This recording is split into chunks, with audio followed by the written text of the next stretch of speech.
when you reframe an album release or an EP release in that kind of context where it goes beyond just a cash grab, not that there's anything wrong with that, but when you view it as like a boost to your overall ecosystem, it allows you to think about it in context with everything else that you might do from here on out. Hence the idea of using these releases as launchpads. You are now listening to the Creative Juice podcast brought to you by Entrepreneur.io.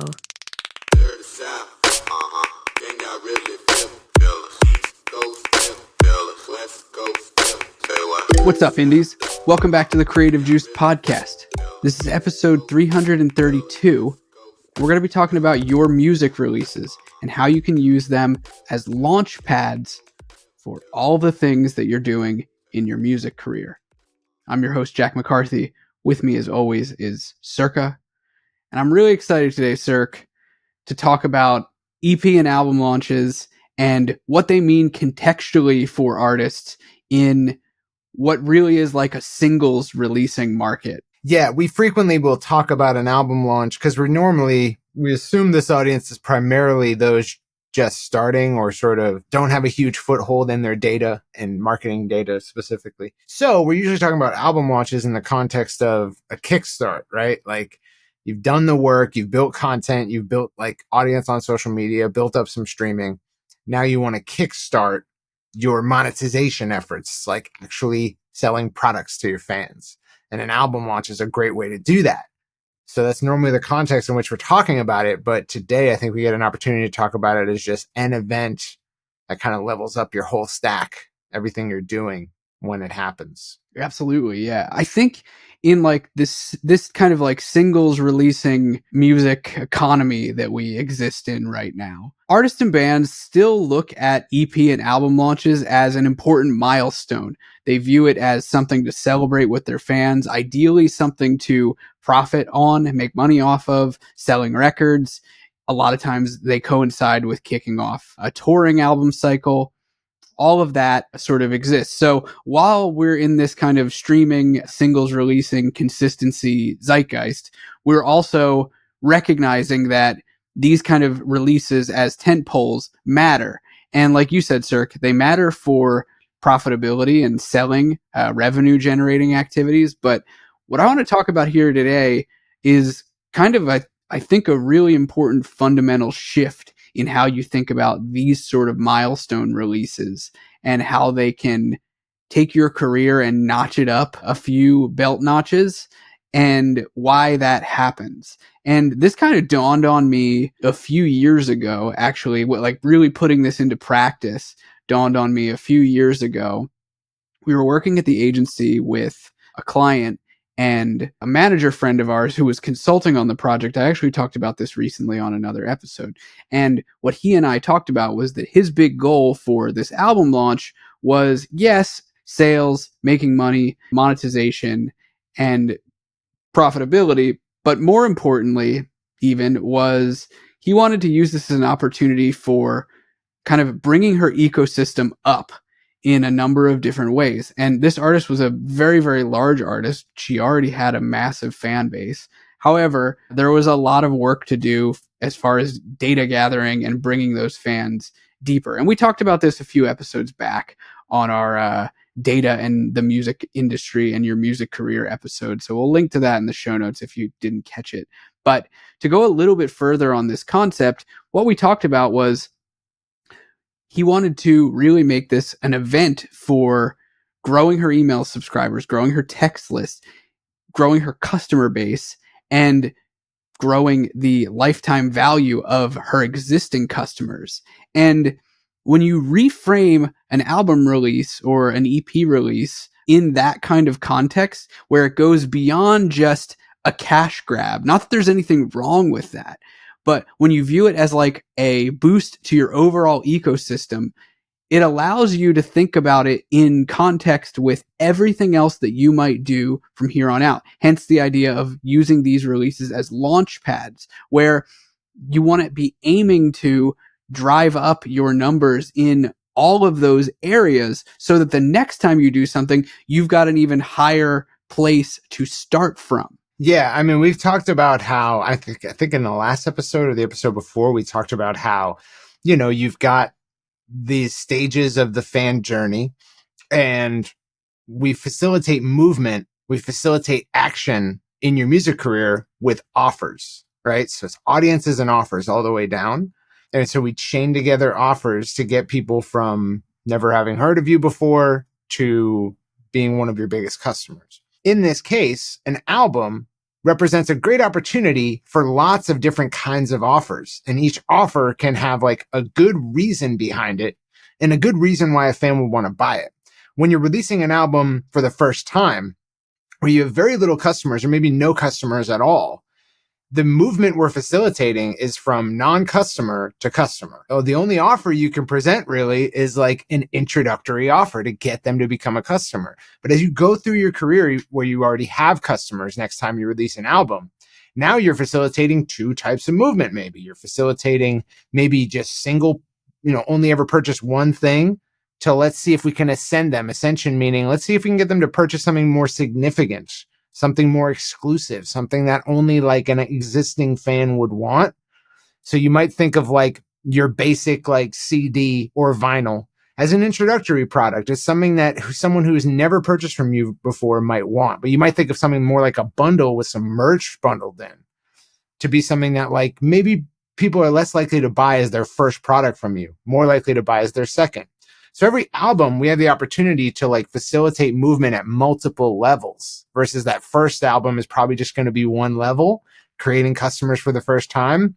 Now we can craft offers for different types of movement. So we can craft that same single CD or single vinyl offer to get people off the fence, become a customer, but we can also craft higher value, higher ticket offers to facilitate deeper movement. This might be from one purchase to two, or it might be like there's a set of people in your data who are your biggest fans. They have everything you've ever done, right? Like they represent a large volume of purchases every year.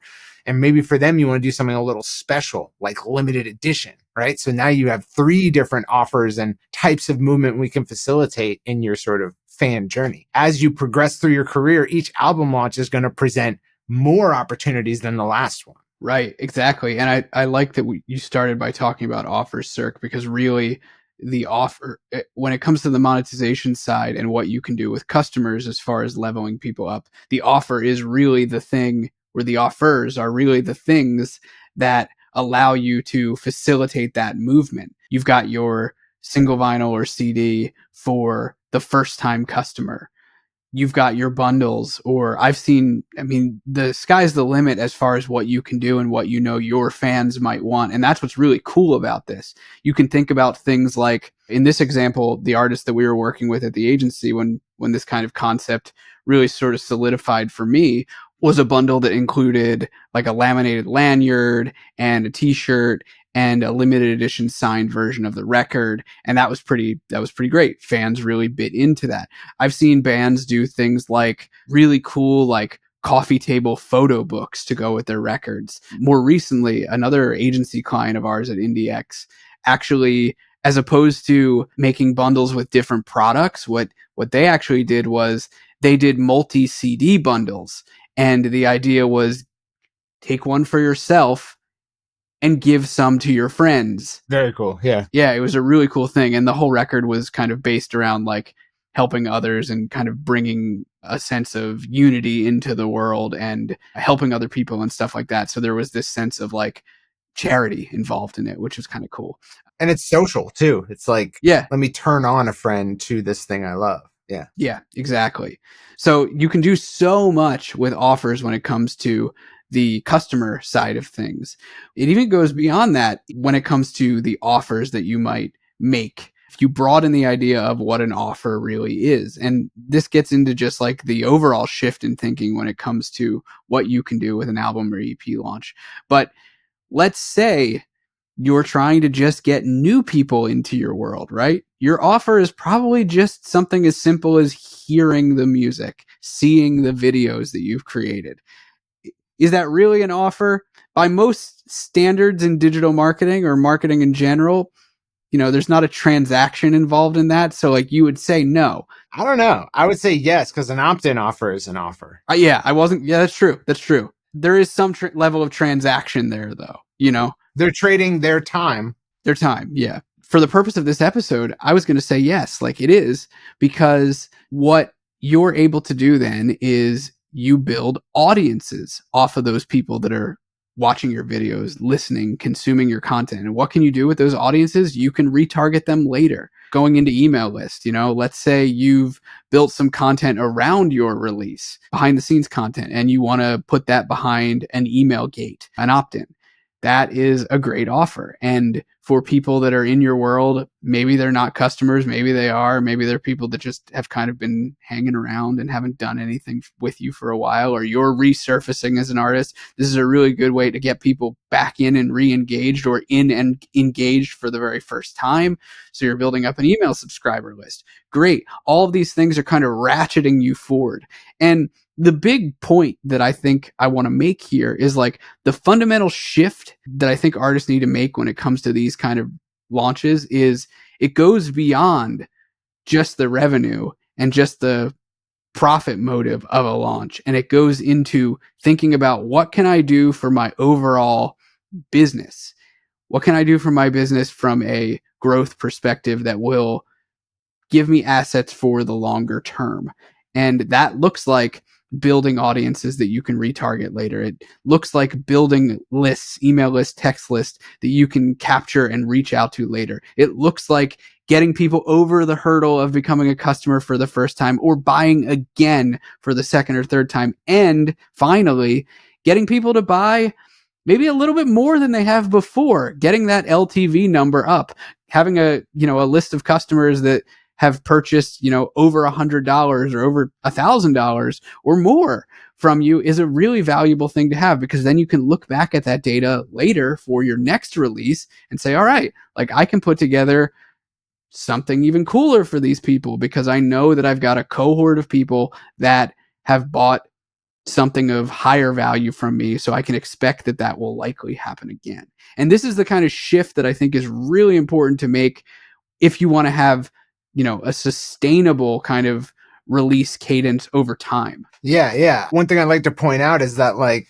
just for the continued education of the audience of this podcast, like what Jack said there about retargeting audiences, or you have an audience on the other side of an offer. It's super helpful for you to understand the framework that we use every day, to know that, like, when all of the movement, everything we do is kind of based on an input audience and an offer. So it's like we have an offer for an input audience, people we want to give this offer to. If they take it, they end up in this output audience, which is typically a deeper stage in the relationship, right? So we might have an introductory offer for your email subscribers to become customers. Okay. Then we might have an ascension offer for your first time customers here to become repeat customers, to get a little bit deeper. And so it's all audiences and offers, but it's a good heuristic to know that, like, okay, I have an audience, I want to give my offer. And if they take it, they become part of this new audience, because that's how all the chaining works. And so point I want to make is that you might kind of know in your, in the 2000s, like early 2010s, like this term superfan came out, and I hated it then, and I continue to hate it, and I've always hated it.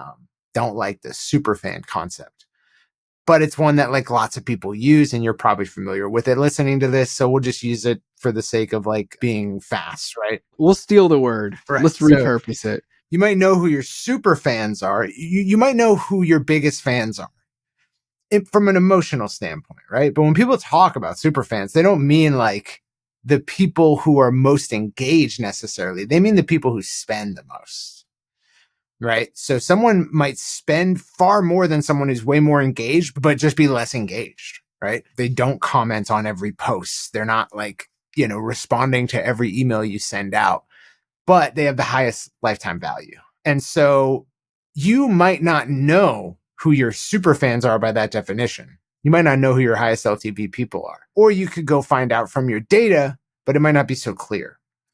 A great way to separate this out, a great way to know who's going to be willing to spend more to take part in a more exclusive experience is to, when you're releasing an album, you already have customers, you already have customer data, to then create an offer that's just to sort of suss out who in your fan base is more interested in exclusivity, in more personalization and more one-to-one contact by creating something limited edition or highly personalized. So you might have your offer for, your album's coming out. Well, what kinds of movement can you facilitate? How can you level up your whole fan base and your music business? Okay, well, one, you might have people in your social media audience who are not on your email list, and you want to facilitate that movement. So you might have a cool opt-in offer for your album. When your album's coming out, you're going to create this opt-in offer, supposed to get people to become part of the email list. Then you might have people on your email list who have never bought anything from you. And you want to use this album to create an offer that's going to facilitate that movement. You want to move people from email lists to customer lists. Then you might have people on your customer list who have only ever bought one thing. You want to facilitate movement to a second purchase. Then you might want to facilitate movement to like high LTV or super fan territory, right? And you do that with a much more exclusive offer, sort of limited edition. It might be that you're creating a special variant of your CD or vinyl that's going to be slightly different, and you're only ever going to print this much. And that's kind of the defining characteristic of an exclusivity or a personalization offer. Limited edition, only ever going to be this much. After that, it's over. And what that does is it not only allows you to charge a higher price point, because it is limited edition, it's more scarce and thus more valuable. And if you didn't charge a higher price point, it probably wouldn't even be seen as more valuable. Now, another way to do that is you could say the first X orders get this limited edition version if you want to create more urgency. So urgency sort of creates the door rush effect where everyone's kind of rushing for the door to get that limited edition variant. But scarcity, where it's like, you got to pay more for this kind because it is scarce, that creates more higher LTV. And it helps isolate like who's willing to spend more to have a more personal experience or be more exclusive in my fan base. So you see how we just like talked about 4 to 5 different offers you could make, right? And that's not even considering what you can do for people who don't even know about you yet, and how you can use this album to get their attention and get them into your audience to begin with. But it's just to show you that we can split out many different kinds of offers. Each offer is different, targets a different audience, and is supposed to get them to land in a new, different audience. Yeah, I love that. And I think it's super helpful to point out where these kind of lines of delineation exist and how you build offers for all of these different kinds of audiences. And if this sounds like a lot of work and like it would take a lot of time, you're right. It does. Yeah, having a business takes a lot of time. Yeah. It takes a lot of time. And I think one of the number one mistakes that artists and bands make when it comes to these kind of bigger launches is they rush into it and they maybe try to throw together things at the last minute, and they don't really have a sense of the timing of how all of this is going to flow. Because yes, it's a lot, and yes, it's a lot of work, and it will take a lot of time, but you don't have to do it all in one micro instance. It can happen spread out. It's also important to note that like albums take a lot of time anyways. You're going to take a lot of time to prepare the platform for you to benefit. So to not take the extra time to actually benefit from that is a huge waste. You're going to take a lot of time one way or the other. So you might as well benefit from it. Yeah, so true. And as much time as you're taking on the front end with the creation of the record and this planning, you can also take with the rollout of these offers. They don't have to all happen in 1 week span. They can happen over time. Album cycles can be as long or as short as you really want them to. And I've seen that play out very, very often. I mean, traditionally speaking, album cycles used to last quite a while. And, artists would tour a record for at least a year kind of on end before they would get back into the studio and start working on a new one. Now that's kind of shortened up now, just given the market that we're in. But the same point stands that like you can be rolling out these offers or changing them, swapping them out, doing certain initiatives for certain types of fans at different periods of time in the record cycle as you're releasing it. So I think that that's something helpful to think about when it comes to the overwhelm that can come with like, oh man, like Jack and Circa just told me a billion other things that I've never thought about when it comes to putting out an album. And now I have to come up with all these offers and figure out how to market them. Yes, it's a lot. Yes, it takes time. Yes, it should be a lot and it should take time. And that's okay. And you can take your time with it. So this kind of brings me to the next point of we've been talking about how to structure offers and how to use them in an album launch. The whole purpose of this topic here today was we were talking about how this ratchets up your ecosystem in your business. What's cool about this is all of these efforts compound upon themselves, and eventually for your next release, you've got a warmer group of fans that are now aware of you, ideally. You've got an email list of people or a bigger email list of people that are now more engaged with you than they were before. You've got more customers who have purchased from you and probably more customers who have bought more expensive things, or at the very least, you've got customers from before that have bought more. So just by the nature of buying, they've spent more money with you. And kind of all down the line. Maybe you've got people in your membership. Maybe you've got now people who came out to see you on the road that had never seen you live before. This goes all the way down.